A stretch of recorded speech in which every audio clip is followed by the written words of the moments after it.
Welcome back.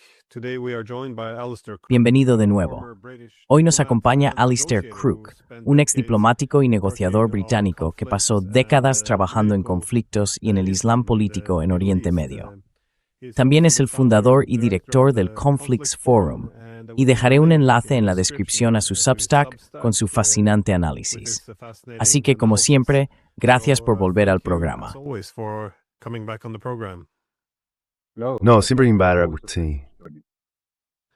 So I thought a good place to start would be, what is the strategy Pensé of que un buen punto de Trump, partida sería, ¿cuál es la Iran? estrategia de Trump Because con it Irán? appears that he's been building up Parece all que ha these estado acumulando todos military esos assets recursos in militares the en la region. región. However, Pero, ¿esa es una is preparación this para a un ataque preparation of a o en strike, realidad or está buscando una is he salida? actually looking Ha for a sido way confuso out? para muchos, Because it's realmente been desconcertante. ¿Qué es exactamente lo que está ocurriendo aquí? perplexing or confusing to many what exactly is going on here.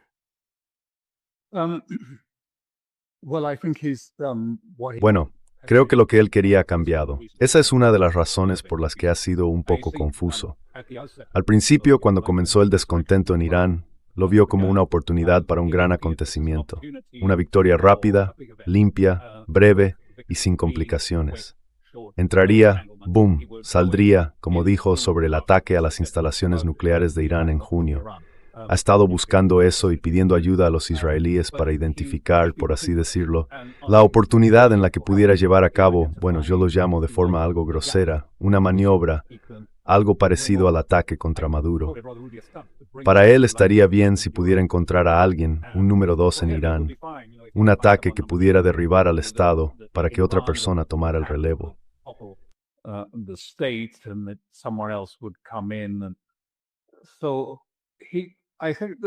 Así que creo que esto era con lo que él estaba, ya sabes, experimentando al principio. Pero ahora las cosas han resultado ser mucho más complicadas de lo que esperaba originalmente. Pensó que quizá podría matar al líder supremo o hacer algo que apoyara a los manifestantes. Y nada de esto ha salido realmente como él esperaba, de varias maneras. Quiero decir, en primer lugar, la armada que ha desplegado en el Golfo Pérsico como una especie de punto de presión o amenaza para Irán está resultando, desde el punto de vista del Pentágono, ser algo así como una carga. La armada ha sido equipada más con misiles Tomahawk que con misiles de defensa aérea, para resumirlo. Y ni siquiera los misiles Tomahawk son realmente suficientes para una operación importante en Irán.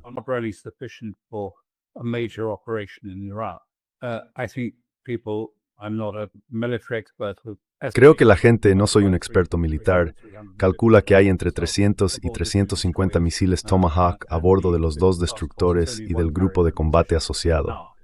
Solo hay un portaaviones en posición ahora mismo.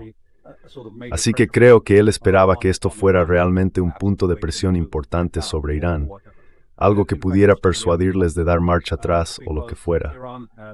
De hecho, ha ocurrido lo contrario, porque Irán ha llenado de misiles antibuque la costa frente a esta armada.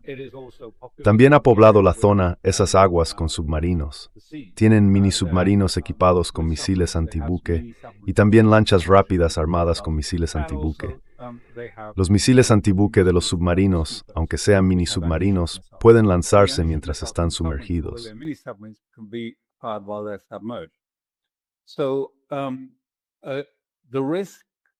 Así que el riesgo para la Armada ha hecho que se haya ido retirando cada vez más de la costa de Irán.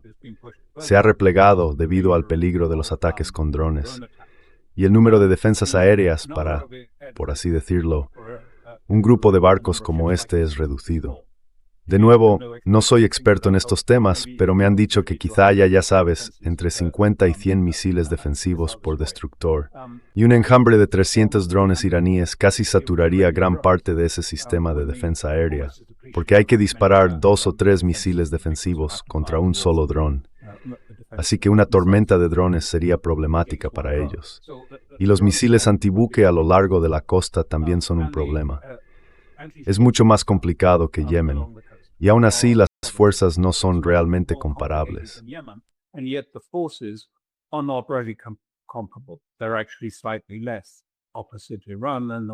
En realidad, ahora están ligeramente menos enfrentados a Irán de lo que lo estaban frente a Yemen en aquel momento, y eso no funcionó. Uno de sus portaaviones fue alcanzado y dañado. Así que ese tipo de presión se ha convertido en un factor más complicado. La otra parte de todo esto, por supuesto, fue la amenaza de cerrar el estrecho de Hormuz a largo plazo. En el momento en que empiece la guerra, los iraníes dijeron cerramos Hormuz. Y pueden hacerlo con bastante facilidad. No necesitan minarlo, pueden simplemente cerrarlo. Podrían permitir el paso de ciertos buques, quizá los pertenecientes a estados del Golfo que no hubieran sido cómplices de ningún ataque. Pero el elemento más importante ha sido un cambio completo en la posición iraní desde finales de junio.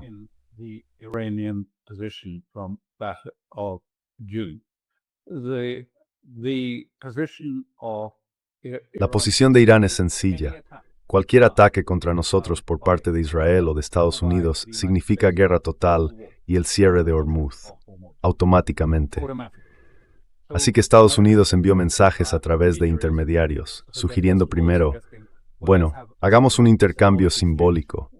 Atacaremos un edificio vacío de la Guardia Revolucionaria o algo por el estilo, y vosotros podéis golpear algo en una de nuestras bases militares, Al-Udeid o alguna similar. Eso fue rechazado de inmediato por Irán. Dijeron que en absoluto, cualquier ataque desde cualquier frente significa guerra total de inmediato. En ese momento, Israel intervino y envió mensajes a Irán diciendo, bueno, no vamos a participar en este ataque.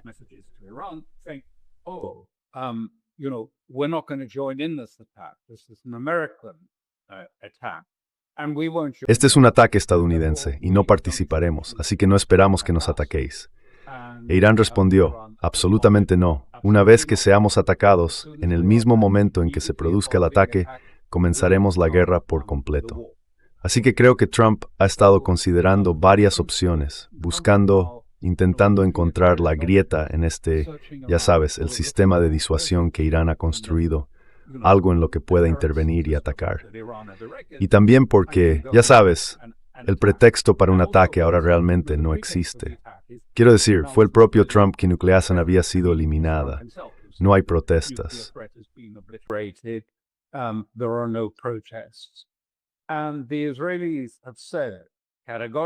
Y los israelíes han dicho, categóricamente, que la inteligencia israelí ha informado al equipo de Trump que un ataque aéreo a distancia contra Irak no provocaría el colapso del gobierno ni del Estado.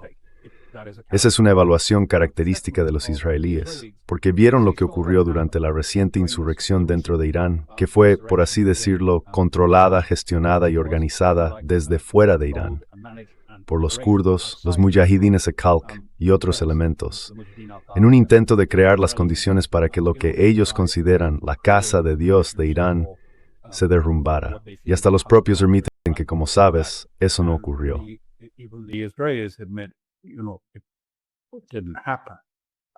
First of all, Iran rounded up. Antes que nada, Irán detuvo a la mayoría de los insurrectos porque habían roto y cortado el enlace de Starlink.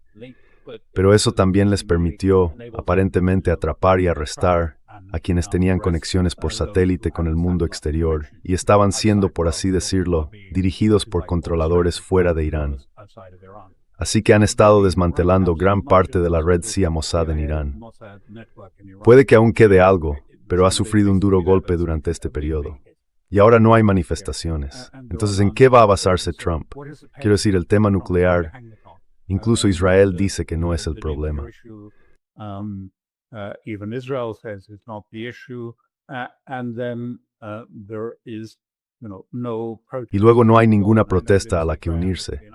Sé que Lindsey Graham ha estado diciendo, ya sabes, que hay que enviar tropas sobre el terreno, ir allí y apoyar a los manifestantes. Y bueno, uno puede reírse de eso, porque no existe un movimiento de protesta organizado en Irán. Y ya sabes, el hombre de paja de Pahlavi fue creado en gran medida por los propios iraníes. La idea de que de algún modo el hijo del Shah podría regresar no tiene ningún apoyo. Quiero decir, los propios israelíes reconocen que no tiene apoyo en Irán. Y lo plantean porque sus objetivos respecto a Irán son sencillamente como ya han empezado a balcanizar el país.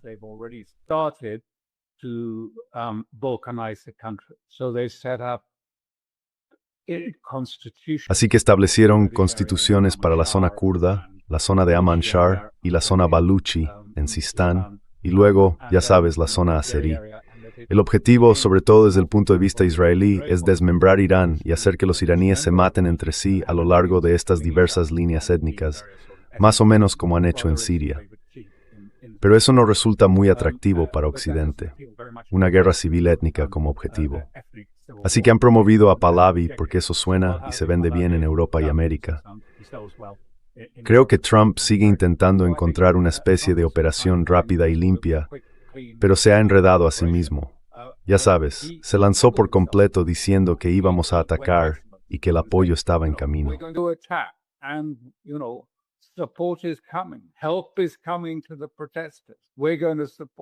La ayuda está llegando a los manifestantes.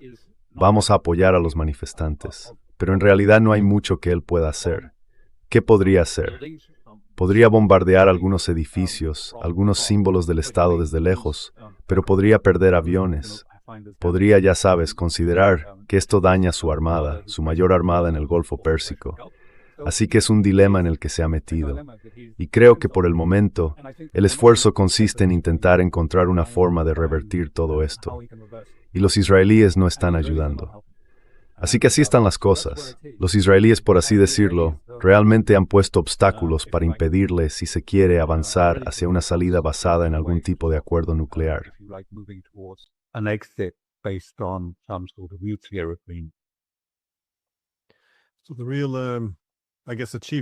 Así que el verdadero logro de Irán, supongo, es esta capacidad de establecer una disuasión muy firme. Porque parece que lo que describes es a Estados Unidos intentando dictar las reglas de una guerra inminente, que Israel quedará al margen de inmediato. Bombardearemos un poco hoy y luego daremos por terminado todo al anochecer.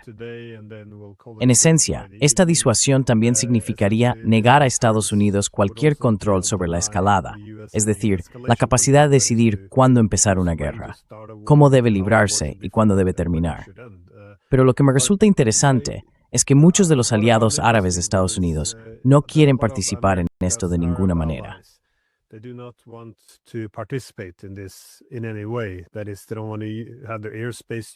Es decir, no quieren que su espacio aéreo se utilice en un ataque. No quieren que Estados Unidos realice el reabastecimiento, ni que de ningún modo se le perciba como colaborando en un ataque contra Irán. Creo que sobre todo, se trata de Arabia Saudí y los Emiratos Árabes Unidos, aunque otros estados del Golfo también han expresado preocupaciones similares. ¿Se trata de miedo a represalias? ¿De la suposición de que Irán no puede ser derrotado? ¿O les preocupa el objetivo de destruir o balcanizar Irán y lo que eso significaría para ellos? ¿Cómo podemos entonces entender esta contención por parte de los árabes o de los estados del Golfo? ¿Se trata simplemente de disuasión? Is this just a deterrence? No, No, creo que hay varios elementos. Uno de ellos es, por supuesto, que el cierre de Hormuz tendría un gran impacto en los estados del Golfo cuyos buques pasan por allí. Teóricamente podrían garantizar el paso si no participaran ni colaboraran en ningún ataque. Pero creo que es algo más que eso. Hay otros dos factores en juego. El primero es que Arabia Saudí ha adoptado una postura bastante fuertemente anti-israelí, viendo a Israel como una amenaza para Arabia Saudí y sus ambiciones. Al fin y al cabo, el Gran Israel incorpora partes de Arabia Saudí y considera el plan de Israel una región debilitada y balcanizada. Así que se están volviendo muy antagónicos hacia Israel.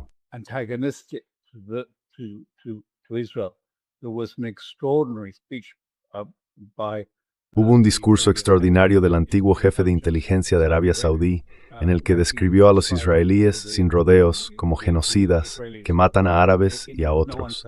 Así que creo que este es un elemento importante, la sensación de que ya sabes, Israel no es su amigo. Israel está desestabilizando profundamente Oriente Medio, de una manera que nunca habrían creído posible hace unos años. Pero ahora ven que no hay límites. El ataque a Qatar, el ataque al Líbano, el ataque a Yemen. Ven que no hay límites, que no hay nadie que les ayude a salvarse de Israel. Así que ha habido un cambio de ánimo y, digamos, las sensaciones son diferentes.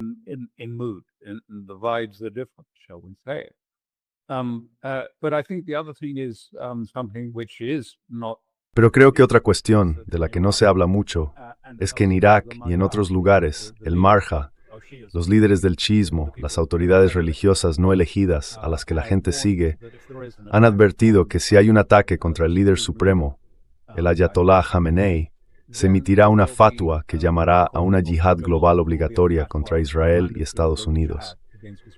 Esto también ha sido aprobado por Sistani, que goza de una enorme autoridad en la región, más allá de los círculos chiíes, por cierto, y por muchos otros clérigos.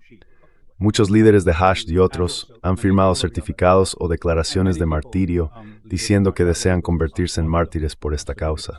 Ahora bien, creo que eso está inquietando a los estados del Golfo. Quiero decir, Bahrein es un 80% chií. Incluso Arabia Saudí tiene alrededor de un 13% chií. Ya sabes, Kuwait, todos ellos están preocupados.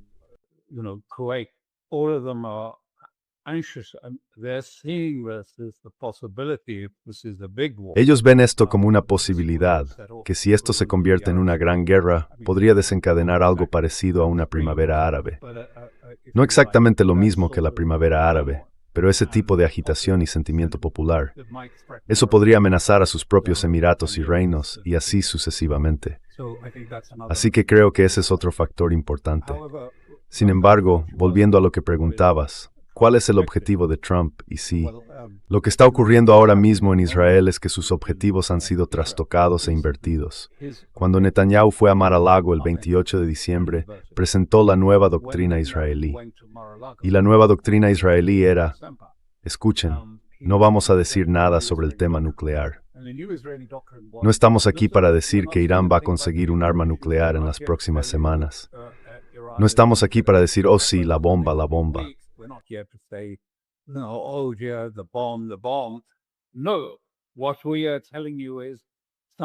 No, lo que le estamos diciendo es algo mucho más serio, que en estos 7 meses desde junio, Irán no solo ha reparado o reemplazado sus sistemas de defensa, han cambiado todo el paradigma de defensa, todo el paraguas defensivo.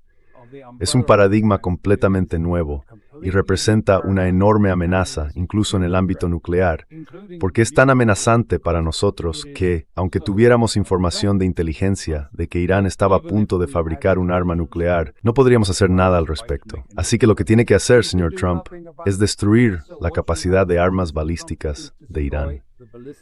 Y por eso cuando Witkoff, que acababa de hablar con Netanyahu, estaba en Israel reuniéndose con él, mantuvieron una larga conversación.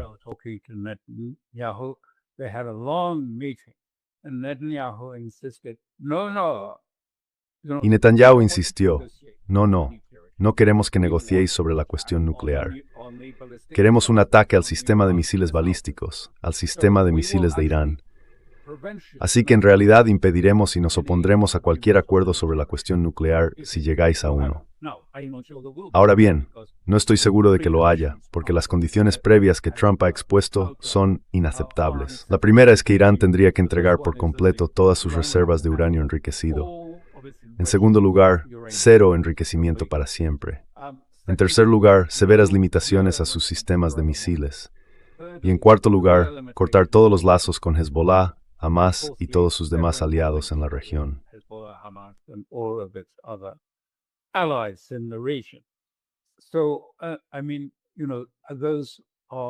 Quiero decir, ya sabes, eso es en gran medida innegociable.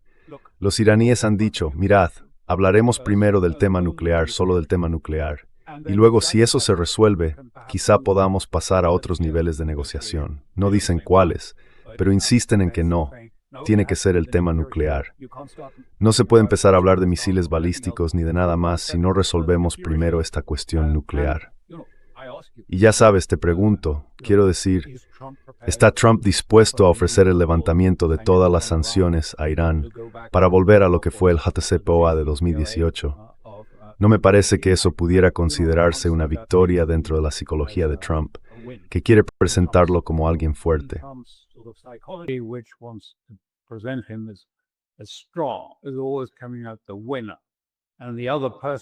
Siempre acaba saliendo como el ganador y la otra persona termina siendo la perdedora, a pesar de todo. Pero eso no me suena a que vaya a acabar con Trump como vencedor. Así que tal como están las cosas, no está claro qué va a pasar. La gente sigue diciendo, oh, están empezando las negociaciones. Eso no es cierto. Lo que ha ocurrido es que han comenzado las negociaciones sobre la apertura de las negociaciones, lo cual es algo completamente distinto de unas negociaciones reales y sólidas.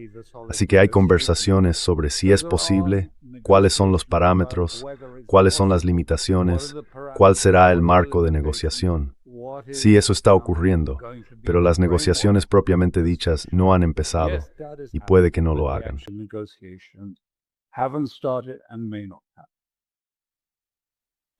Yeah, I know. Well, both you and I were in Sí lo sé. Iran Bueno, back in tanto tú como yo May, estuvimos en Irán en mayo, y cuando visité las instalaciones nucleares allí, esa fue también la impresión que tuve. Que los iraníes, en cualquier negociación, querían desvincular la cuestión nuclear de todas las demás. Parecían bastante frustrados porque cada vez que hablaban de, por ejemplo, transparencia en su programa nuclear civil, siempre tenía que estar vinculado a los misiles balísticos, sus alarms con Yemen o con Hezbollah o Hamas. November, en el centro de Gruwadron de Pawaithid, simplemente no es lack aceptantes. was not acceptable. And I'm saying, why the Y lo que digo es, ¿por qué los iraníes ponen tanto énfasis en decir que tiene que tratarse solo del tema nuclear?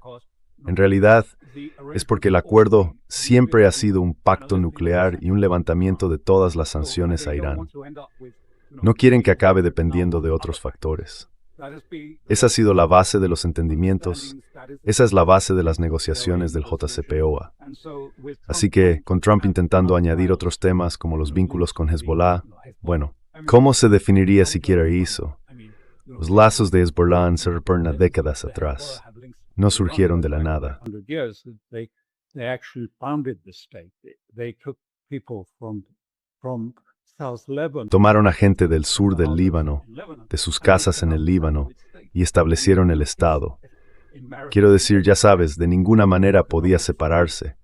Así que no pueden añadirle todos esos otros asuntos, porque entonces las sanciones nunca se levantarían. Tiene que ser, de acuerdo, tenemos un acuerdo sobre la cuestión nuclear, se levantan todas las sanciones. Y eso es una cuestión de criterio, pero no creo que eso fuera aceptable. Y los israelíes están diciendo, no permitiremos que eso ocurra. Es decir, literalmente, esas fueron sus palabras a los estadounidenses. Pondremos un bloqueo israelí a eso. Y sin una etiqueta kosher, bueno, ese fue el término que usaron, sin una etiqueta kosher en tu negociación, no tendrá éxito. Your negotiation. They won't succeed. So they're fully blocking that. So Así que probablemente estén bloqueando eso. Creo que Trump sigue buscando alguna forma, como digo, de salir de su dilema, con Lindsey Graham instándole a desplegar fuerzas sobre el terreno y apoyar esos movimientos, aterrizar en Teherán, empezar a buscar a la oposición e intentar respaldarla. Quiero decir, ya sabes, creo que esas cosas son fantasías. Irán tiene una posición fuerte frente a Estados Unidos, tanto contra la Armada como contra las bases militares en el Golfo Pérsico y contra el propio Israel, con una amenaza que ya no es solo simbólica, sin posibilidad de un intercambio limitado de misiles.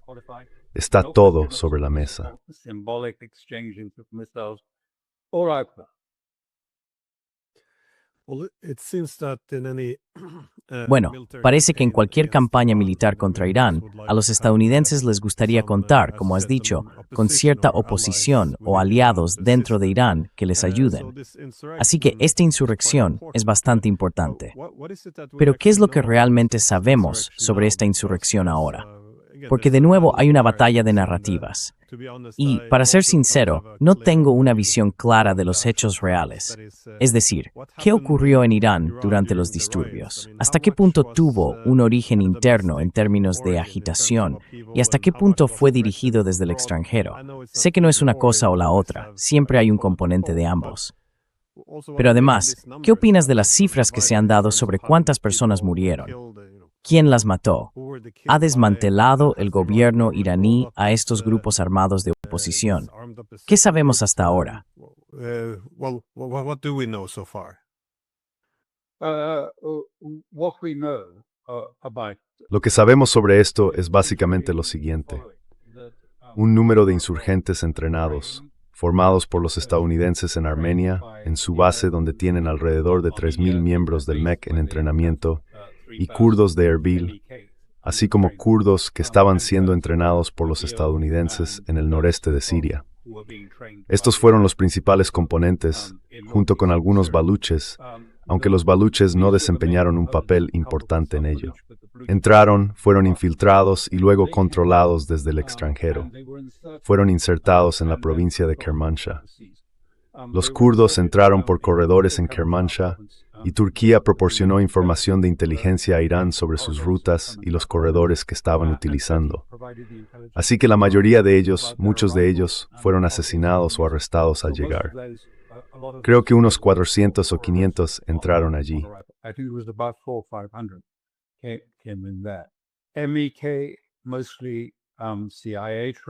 La MEK, en su mayoría entrenada por la CIA, entró en el estado con instrucciones claras de causar el máximo daño, el máximo número de muertes, el máximo de ataques contra la gente. La estrategia era antigua, algo que ya hemos visto usar a los servicios de inteligencia en otros lugares. Les dicen a las personas que elijan transeúntes al azar, a cualquiera que encuentren. Y normalmente, al mismo tiempo, mujeres con teléfonos o cámaras les dicen a los jóvenes, atácale. Entonces lo atacan y empiezan a gritar, ¡mátalo! ¡Quémalo! ¡Quémalo! Eligen lugares donde ya hay un fuego, una vía muy transitada con mucha gente alrededor. Luego otros se acercan, preguntándose de qué va todo ese alboroto y qué está pasando.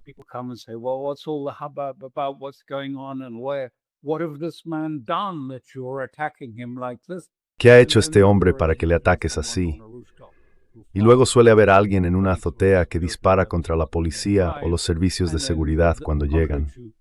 Contrariamente a lo que dice la televisión, si alguna vez has estado bajo fuego, sabes que en realidad no sabes de dónde vienen los disparos.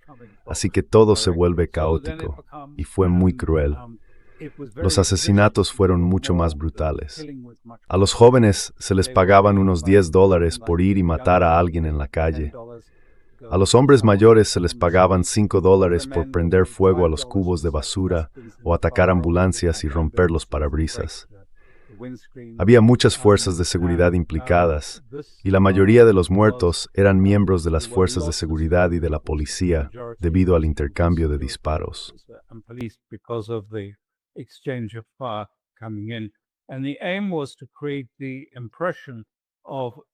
Y el objetivo era crear la impresión de, ya sabes, un edificio en llamas, con todos los ocupantes huyendo, y que el edificio estaba a punto de derrumbarse.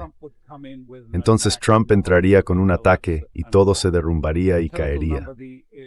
El número total que los iraníes han producido es de algo menos de 3.000 muertos durante el proceso, en realidad 2.900 y algo, más otros 150 aproximadamente que aún no han sido identificados. Pero los nombran y dicen, de acuerdo si alguien afirma que son 5.000 o 30.000, que nos dé los nombres de esas personas.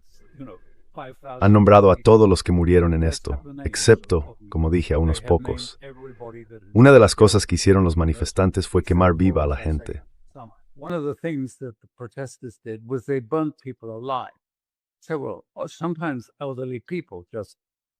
Así que bueno, a veces a las personas mayores les echaban gasolina encima y las quemaban.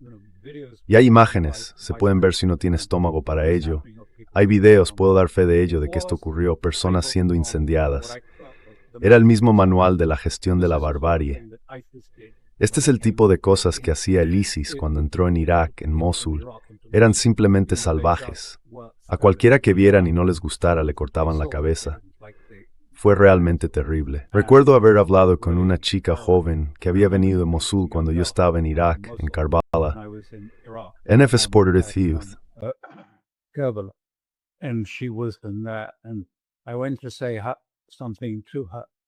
Y fui a decirle algo, porque estaba con un adulto. Era joven, quizá unos 10 años, algo así.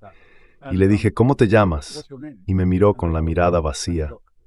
Volví a preguntar, ¿cómo te llamas? Solo quiero saber tu nombre.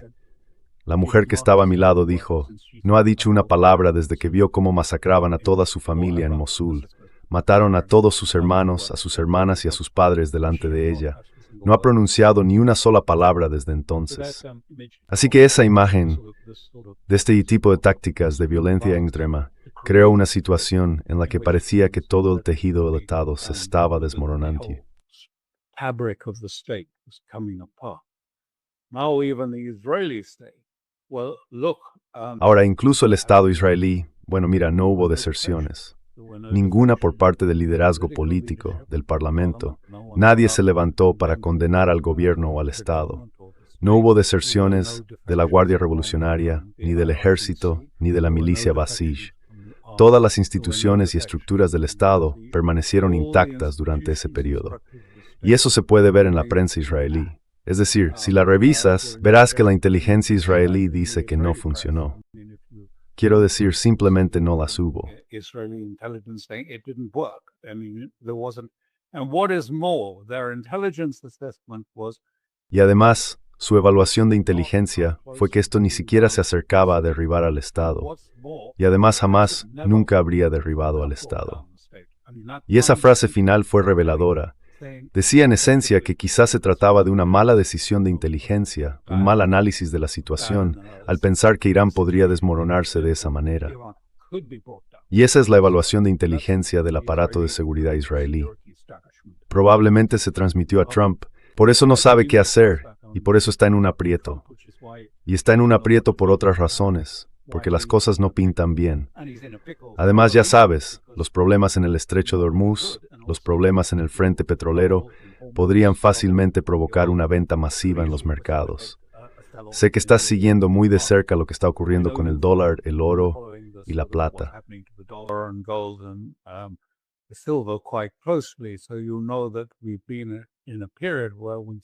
Así que ya sabes, hemos estado en un periodo en el que hemos visto que los mercados han tenido como 3 caídas súbitas, luego se han recuperado un poco, después otra caída repentina y luego otra recuperación.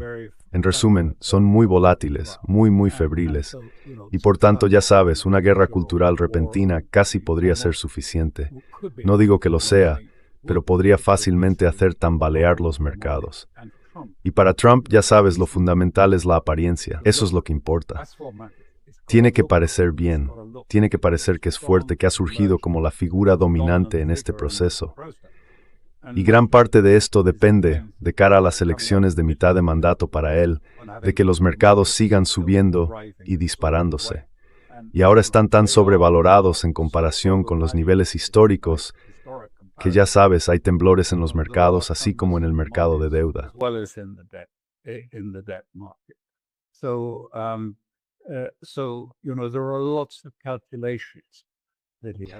Así que, ya sabes, hay muchos cálculos que tiene que hacer. La conclusión israelí, hasta esta mañana, lo hemos analizado en la ampliación, puedes verlo en nuestro Substack, es lo que se está diciendo en la prensa hebrea. Casi todo esto está en la prensa hebrea, que suele ser bastante diferente de la cobertura en inglés. En la prensa hebrea dicen que aún no hay una decisión y que puede que no la haya durante semanas desde Washington sobre si atacar o qué hacer con Irán. Así que están siendo muy cautelosos al respecto. Pero como digo, Netanyahu le dijo categóricamente a Witkoff cuando se reunió con él, me opondré, no conseguirás que se apruebe. Y si no obtienes el respaldo de Israel para un acuerdo nuclear, no funcionará, no prosperará en Estados Unidos. Parecerás un perdedor.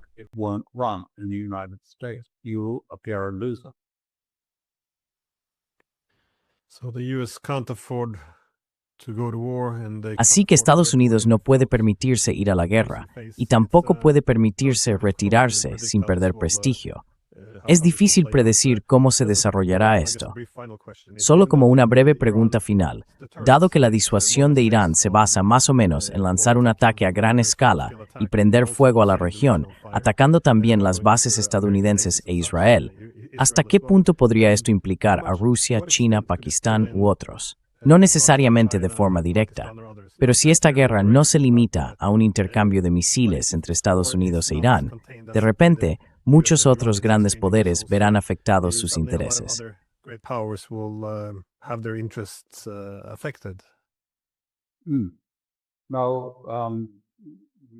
Ahora bien, para que quede claro, tanto Rusia como China no están diciendo absolutamente nada sobre la naturaleza de su ayuda.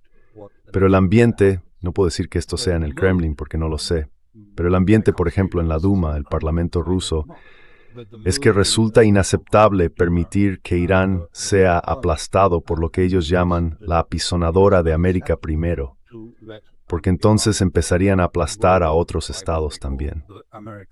Así que tienen que hacer algo. Y no estoy sugiriendo que esto sea una política oficial, de hecho, no sé cuál es la política oficial, pero creo que ya sabes, ha habido conversaciones en la Duma sobre la posibilidad de que Rusia preste su paraguas nuclear a Irán durante este periodo.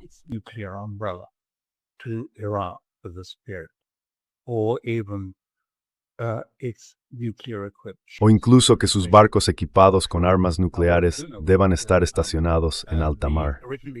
Ahora bien, lo que sí sabemos es que originalmente iban a realizar maniobras en el estrecho de Hormuz durante el fin de semana y fueron canceladas como parte de un acuerdo con Whitcastle, mediante el cual el portaaviones y su flota asociada se alejarían de la costa iraní y se dirigirían hacia Yemen para preparar el terreno para posibles conversaciones. Esto era, ya sabes, el preámbulo de las conversaciones. Pero ahora parece ante todo que es satélite chino, es decir, un buque de recopilación de inteligencia, se está preparando para Hormuz.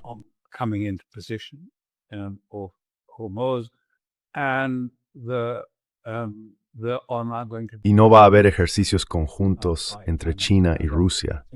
Creo que eso está confirmado. No se puede estar completamente seguro de cuándo van a venir o lo que sea, pero eso complicaría mucho las cosas para Estados Unidos si los barcos chinos y rusos estuvieran juntos con su armada frente a Irán. Sería un factor muy disuasorio, creo, para los estadounidenses, que no querrán verse involucrados. Y luego todo eso se vino abajo porque los estadounidenses derribaron el dron iraní desarmado. Creo que fue ayer. Habían estado intentando maniobrar para ver si había alguna posibilidad de iniciar negociaciones nucleares en Omán.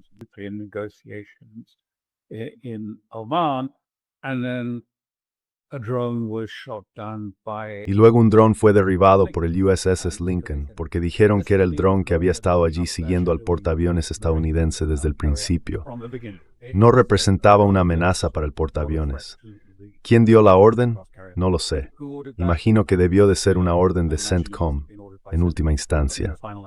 No lo sé. Pero en cualquier caso, fue derribado. Y los iraníes tienen otro dron en el aire que sigue vigilando a la flota de portaaviones estadounidense.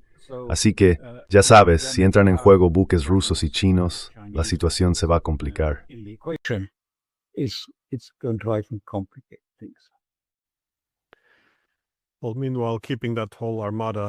Bueno, mientras tanto, mantener toda esa armada estacionada fuera, a una gran distancia, por supuesto, de la costa iraní, suena caro de cuando la fase de la diplomacia, como dijiste, consiste en negociar sobre las negociaciones. Así que supongo que algo tendrá que ceder. Bueno, muchas gracias por tomarte el tiempo. Siempre espero con interés tus opiniones. Gracias de nuevo. No, gracias.